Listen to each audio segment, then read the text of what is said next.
Good afternoon, friend. Today we'll talk about two topics. The first one is knowing the difference between knowing God and knowing about God. Knowing about God is like you know He's there. You know that He He gave His only Son to die for our sin. If you only go to church on Sunday, you don't really forget Him during the week. It is like you know He's there, but you don't really have any kind of relationship with Him and accepting sin.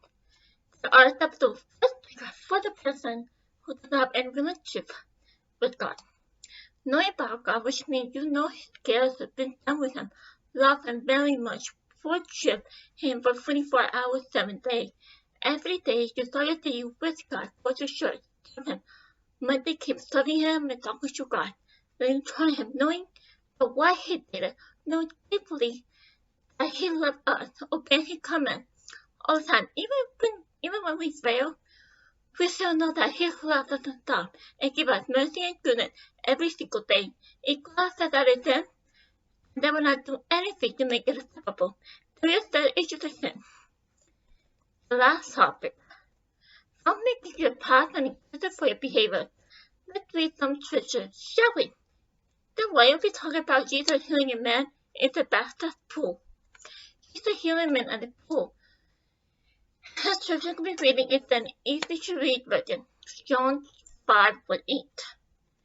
Later, Jesus went to Jerusalem to the Jewish festival. In the Judaism, there is a pool with 5 covered porches. This pool is near the sheep gate. Many sick people were laying on the porches beside the pool. Some of them were blind, some of them were crippled, some of them were paralyzed. One of the men laying there had been sick for 38 years.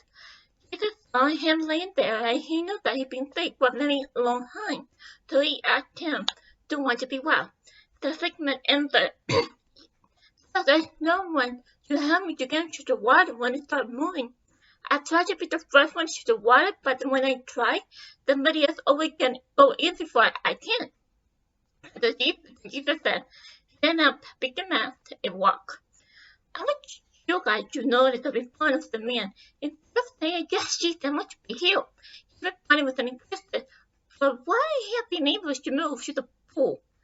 The guy might not be able to walk or move around, but at least he could go over the pool before anyone go in. Or at least wiggle around to get to the pool, nearest the pool." A lot of people are reckoning when coming from a bad childhood. That includes abuse or mistreatment or rejection of any kind, cause somebody else to get hurt. They start to develop the toxic behavior and things like that for the rest of their life. Just because you have a terrible childhood doesn't give you any right to be suggested and take the test with your others. When someone hurts you, you end up bleeding, which means you're hurting. So over time, you refuse to deal with the trauma or doesn't know how to deal with it. The toxic behavior is the best way for you to cope with the pain. When you don't deal with your own pain, you may end up hurting other people that you don't realize that you're hurting them. If you don't know how to deal with the pain, you go ask somebody else who you truly trust and is trustworthy. Tell them with the pain, about the pain. Ask them how to cope with the pain. Let me give you an example. My family has something anger issue. And to deal with it, those issues started all the way back to my great grandmother, who was probably, just I did say, my grandmother. Some of them the great grandmother who was grumpy. So whatever issues she had in her life that caused her to be grumpy, somehow that grumpy became a maltreatment in my grandmother's childhood. And that maltreatment made my grandmother to be made of stone. Even though she's a big lady, something is made of stone. When my grandmother get mad, she refused to talk to somebody apologize. My aunt ended up having rejection issue. And when she had rejection issue, she ended up sharing her issue with me and telling me to be friends with the person, not be friends with this person. Not be friends with this person, be friends with that person. And telling me that my friend would be no longer my friend. And my mom ended up being sexually abused and raped. So she never herself in that era, never been able to see what actually is love.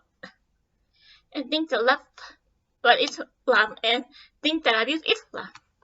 She said that because when I was in, she said that because when I was in college, I liked nobody, but she kept telling me, "Oh, you're in love," but I was not in love at all. I ended up being sexual abuse. By that moment, she's still with him because she is afraid of being alone.